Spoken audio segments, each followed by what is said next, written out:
Hello, fellow YouTubers. This is Doug once again. First thing I want to address is I'm going to be working on the sound and maybe the lighting and stuff like that. This is just really new to me. So please bear with me. There's something I wanted to talk to everybody about. Is today's topic is going to be about defensive perimeters. Myself personally, I spent 15 years as a soldier. Marine Corps and Army, and I've learned a lot. So what is specifically a perimeter? A perimeter is you can take the spot right where you're standing, and a perimeter is anything that it could be your yard, or you have the ability to defend property lines, fences, anything. And a perimeter is it's a big circle that goes all the way around. How can you defend yourself in the front, back, to your left, your right, and things like that. For some people in the military, you have large fields of fire. You can have large open areas like a football field, or just a field that you could see other people several hundred yards away. That could be a perimeter. A perimeter is anything that can be defended adequately. You have to have the ability to defend.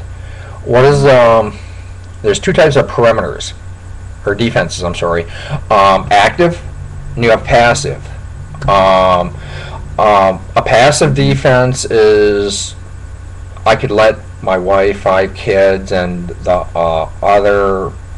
couple other people in my community, to wander around in the yard and do their chores or whatever things they have to get done if it's a SHTF scenario. All right. And what do we do in a lot of the passive defenses is you're going to see people wander, talk to you, or come up to you. They're going to want to trade something, barter, or they're going to want food or whatever. And that's just some of the things we do. Be outside, no matter whatever happens in any kind of scenario, is that we have to maintain discipline, and we need to take care of the yard, keep the house clean, make sure our clothes are clean. For instance, if something really would happen, I got a river about 150 feet from my house, and I can take some, detergents and clothes or whatever. Okay, that's just something to think about. Like a daily living, an active defense, and any kind of perimeters, you're going to need a listening post, observation post. Listening post is at night, where you might be in front of your house or whatever, perimeters, just so you can listen, see if there's movement, maybe if there's people coming to loot your house or rob. Observation post is something like you'll have during the day. I might have somebody at the maybe at the end of my perimeter and stuff that can see if there's any kind of movements. And how would we contact each other? We'd almost have to assume that our cell phones and stuff like that wouldn't be working. We got walkie-talkies. We got some real good walkie-talkies and stuff that we can be able to communicate with. There's a lot of other people, and I'll give credit to Southern Prepper 1. Dave, he uses electronic wiring devices and stuff like that. He uses a lot of different stuff that can track people's movements, trip flares, and stuff like that. If you have the ability or the money to get that kind of stuff, that's great.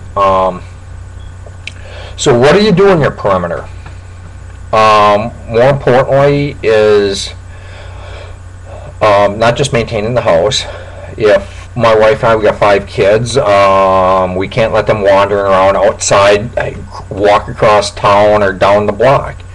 We've got to keep the kids active. Everybody has a job. I would do primarily security. My wife should do security, and she's kind of a little bit busy being a mom. But I've also got a couple other soldiers that are retired that will be with me, John and Christensen. And but the thing is, we wouldn't be wandering around. We'd stay, within our yard and stuff like that. Nobody goes anywhere by themselves, because if I'd let my 10-year-old daughter run across the street, there could be somebody there that could snag her up and want to exchange her for food. There are a lot of people like that out there. What kind of people would we want to be part of our community, as far as being part of our in our perimeter, that live with us and stuff like that? The big thing is you want a variety of people. You might want, maybe a couple CNAs. Like I live in town where we got a couple hospitals. We got a plasma center. So there's always, I get friends. A lot of friends are phlebotomists. Anything that could help address wounds, cuts, scrapes, stuff like that. You might want somebody like that. Definitely need soldiers. You're going to have a mixture of people that could help strengthen your community. For some people could have a mechanic, somebody that's really good at fixing cars or generators. If electricity and all that would go out, they know how to do all the wiring, electricians. If I would have 10 doctors in my community and that was it, would I be strengthened or weakened? Well, that probably won't help me at all. It's great having all their skills and stuff like that and their intelligence, but we need people that are soldiers also. Would you want 10 soldiers in your community? Well, if that's all, if there's only 10 people in your community and you got 10 soldiers, that's probably not a good thing, having you want variables, people from all different walks of life, because that's how things change. A big problem we have is if your community is too big, like Congress with 535 congressmen, and the problem with so many congressmen, they can't make a decision or to come up with one idea how to fix our budget. Okay, that's kind of a big thing too if it's too big. Remember, the more people you have in your community, the faster you're going to deplete your resources, which is food. There's other things we have to worry about too is sanitation. We got to take care of waste, garbage. What other things would we really need in the community? A perimeter is a fixed position, which is really, really good. Defending a position is a lot easier than attacking it. But if you get attacked in numbers, you can get overwhelmed. You need a lot of beans and bullets, a lot of ammunition, and you need a lot of firepower. Right? One of the things, I got several different kind of firearms and stuff. I'll never make a video on firearms, nor will I display anything, because I'm not out there to toot my own horn. But one of my things, I got a 22 Sig Sauer, with extra magazines and pistol, and I also got a 22 rifle. One thing that's great is because I got tons of 22s alone, ammunition. If my rifle would break down, my pistol can still shoot the 22 rounds. So, and that's kind of why I grouped that together, is because I also thought about the expense. Also, I have AK-47 and other stuff like that. I got tons and tons of ammunition. If people from another community are wanting to come to my community and barter and stuff like that, that's great. That's not a problem. When I point my gun and start shooting at them and shooting at somebody that looks awkward or they don't belong here, of course not. We greet people in a situation like that like we would greet them, like how we greet them today, anytime where we meet them at a store. But we'd greet people and we'd be very courteous and respectful.